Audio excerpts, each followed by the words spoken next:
Rico's Corner. I actually haven't done this in a while, so I love that I'm able to do this for the first time in a while with my special guests, which today is Donrico De Castro. I know him to be a really cool person, and then also getting to know him through his music has also been a really great journey.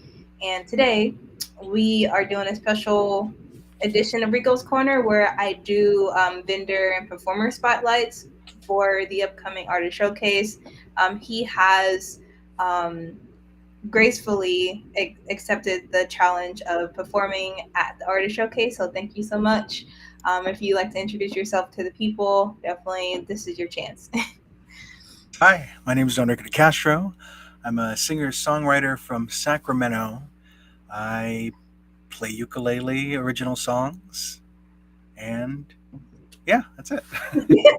I love it short and sweet, but like that's really what you are. Like you're very concise in what in how you speak and very laid back. So it's like it's interesting to like see like your musical persona. Not that it's fake, but it's just more of like your creative side coming out. So yeah, just as someone that has worked with you, just like and then seeing like the more creative side, it's like it's amazing to see that that duality. So I feel like a lot of musicians have to have that. Is that something that you kind of encountered or? Kind of. I mean,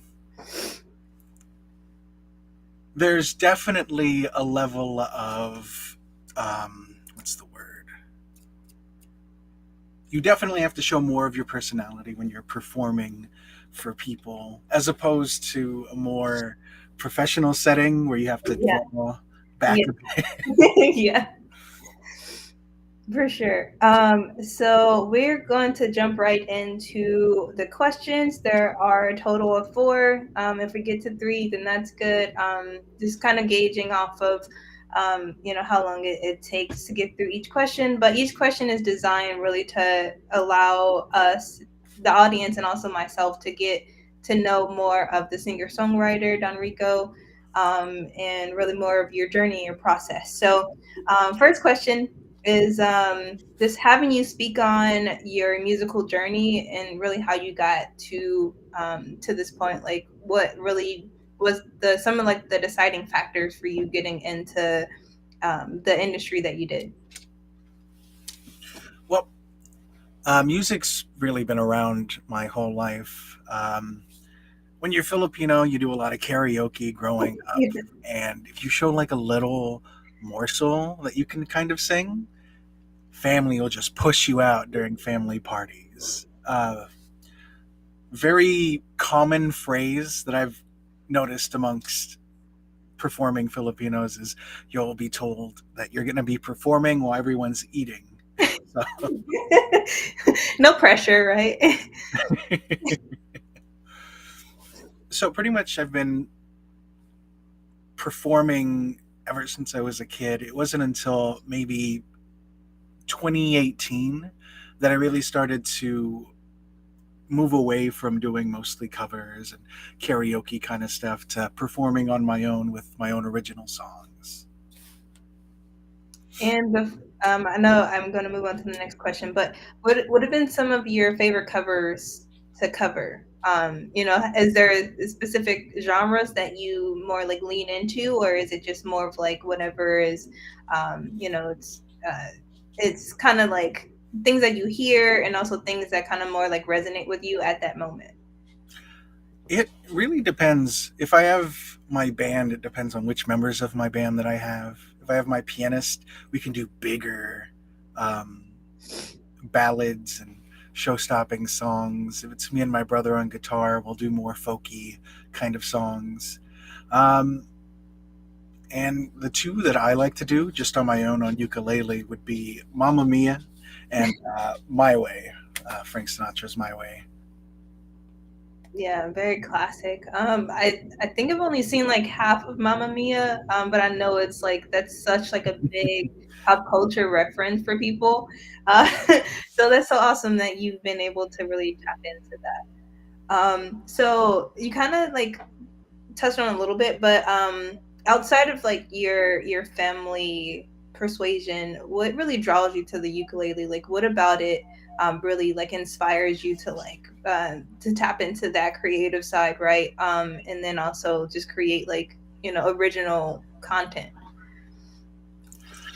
I'd have to say it really attributes to the people that I grew up watching. Uh, there's In high school, there was this big boom of YouTubers that were also Filipinos that were out there doing original songs like AJ Raphael or Jeremy Passion. And it was through that, seeing someone with a very similar background to me performing and showing off all these emotions and stuff, that really made me want to do that and be that kind of guiding light for other people to want to pursue something like that. That's cool. So do you kind of remember about what age that you started to recognize that that was a path that you wanted to take? Was it like a specific like time in your life, or was it like a age like 8 or 10? That I wanted to be a performer? Yeah, That's a tough question. I mean, obviously, high school, when you're doing talent shows and stuff, you have that mindset that, oh, maybe you can go out and do more. But it wasn't until, well, that's not true. I mean, there were so many things that I wanted to do outside of high school. So I tried, I did music and then I did acting for a bit. But it wasn't until 2018 when I really decided that maybe performing my own originals and going around town and doing that would be a better choice of my time. and so you kind of already touched on what I was going to ask you next. So I'll just to kind of piggyback with what you just said, just kind of mentioning your early performance days. So like when you first started performing in high school, was there any kind of like apprehension or any anything that kind of like would make you draw away from it, or were you just always just like, okay, like I'm a natural at this, so like there's no nervousness, like I'm super confident, or was there anything that you had to really work through? And asking this more in terms of if anyone's watching, or watching this live or going to be watching the replay, if they're also considering getting into that, but they're like, well, I'm too shy or I'm not sure if I'm good enough. Like, what were some of the things that you worked through when you first started, performing in front of others outside of your family?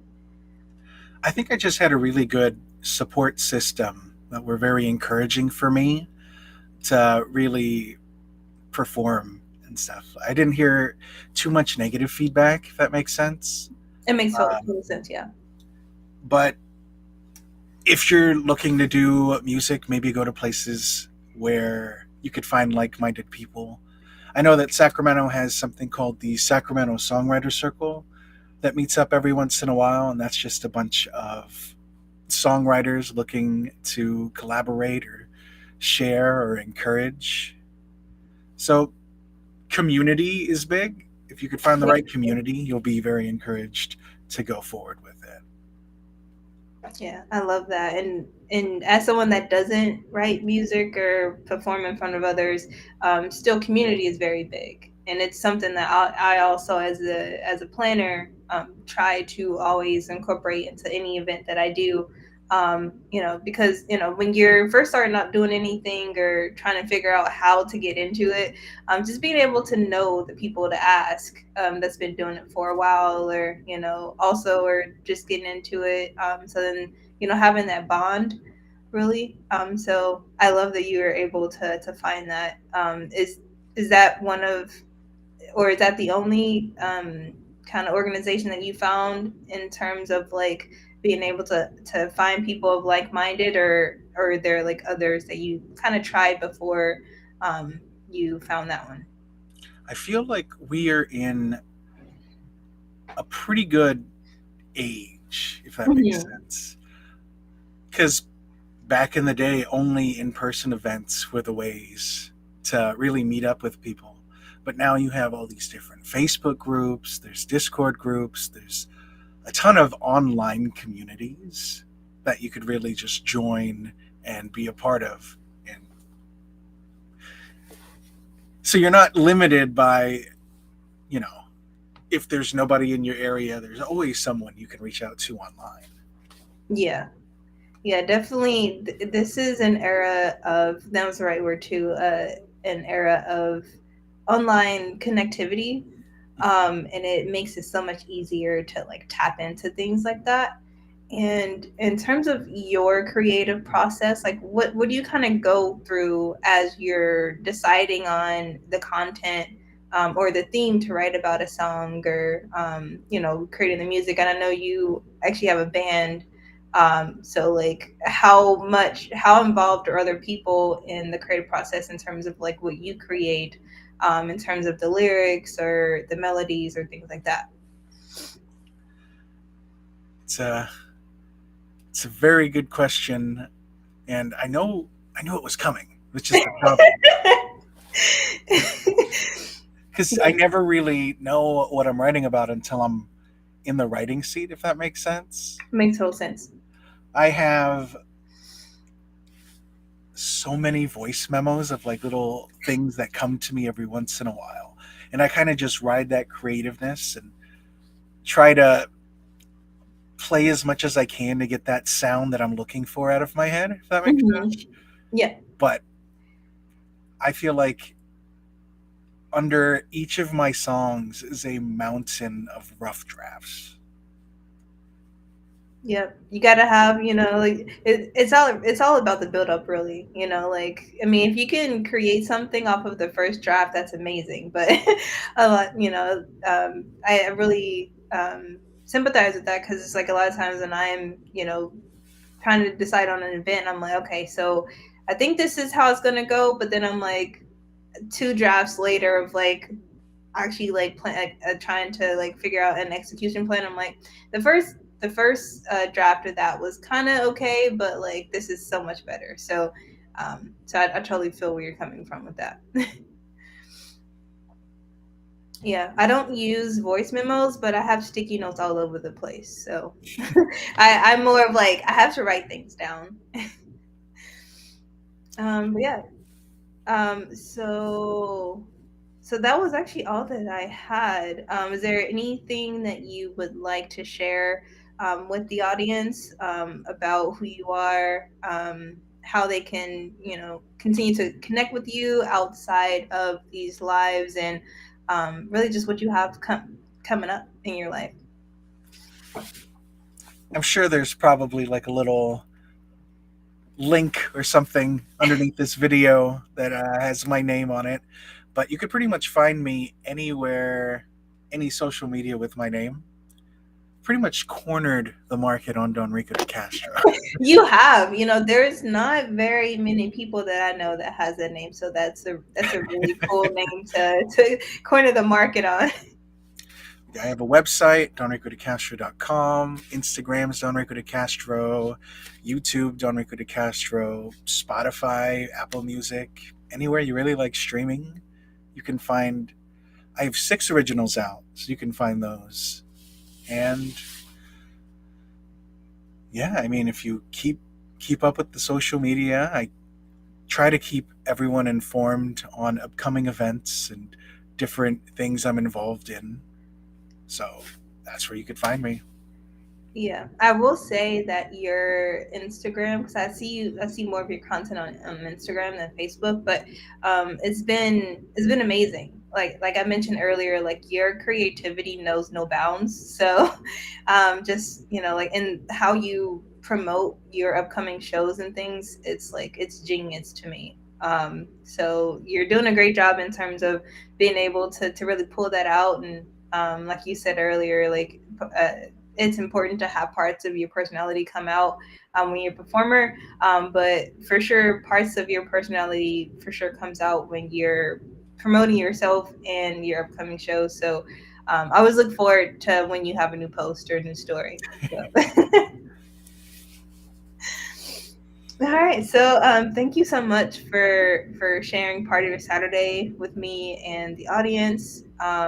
You've already told people how they can connect with you, and then I will be replaying this and then putting all on social media and then putting your information at the bottom so people can just click and just follow you, because they definitely won't be disappointed, because like I said, your Instagram is always super cool. So that is all. Any final things you want to say to the folks before we go ahead and wrap this up? I guess I'll see you guys at the event. Perfect. All right. Thank you so much, Don Rico, for stopping by. And we'll be back with another Rico's Corner vendor performer spotlight soon. So definitely stay tuned. And bye. Have a good night.